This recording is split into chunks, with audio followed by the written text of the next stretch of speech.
Tarkibida asıl miqdori nihoyat yuqori. Qancha yesakmi qinimizga may o'tkazmaydigan go'shtning birisi dal beliq go'shi. Shunga biz bugun oilada nihoyat ta'mlik qilib, achchiq ta'mlik beliq qorimiz qilish ulgurimiz. Qilish usulimi nihoyat oddiy, birga olsin o'rganalaysiz, ham tugunish boshlar ketdik. Avval ma'nodek ambadan yangi tutib kelgan beliqdan birini pak yuvib adalab, suratdagidek cho'ng kichikligini muvofiq qilib to'g'rab olgandan keyin beliqni ta'mlantirish uchun ustiga zanjivil, so'mpiyoz, yarim qo'shq tuz, yarim qo'shq aqmuch va muvofiq miqdorda shingchoq qo'yib, asti ustini to'liq aralashtirib 15 minut atrofida qo'yamiz.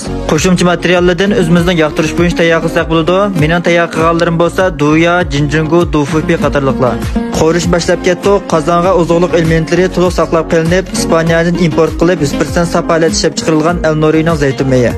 Arqadan samsaq zanjivilni selib, buni bir necha aralashtirib qovuraytibla, muvofiq miqdorda kesgan laza va ko'proq miqdorda kavachini selib, yana davomli birdam aralashtirib qovurib, bir xil mizligida chiqqandan keyin sirtlar tayyor etiladigan beliq qorimiz tezitqosidan 2 qo'shiq, 1 qo'shiq atrofida lazajan selib, yana davomli qovurib, rangini to'liq chiqarib olgandan keyin ustiga muvofiq miqdorda suv qo'yib, tovoqni yepib 5 minut atrofida qo'yib ta'min chiqaramiz.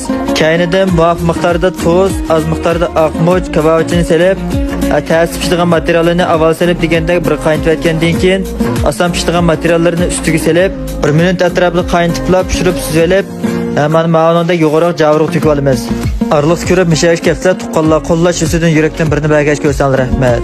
Arqadan tayyor qilib olgan beliqlarimizni bir-birlab selib, o'tni basmini tuvan qilib 1 minut atrofida qaynatsak pishib bo'ladi. Mana shunda qozon bilanlar javurning ustiga beliqni to'kib, yana bir qozonga oz miqdorda may qo'yib, ko'proq miqdorda kesgan laza, kavachin va kunjutni selib, bir necha aralashtirib qovuriblar mizligida chiqqanda beliqning ustiga qo'yasaklar bizning nihoyat o'xshagan achchiq ta'mlik beliq qorimiz tayyor bo'ladi.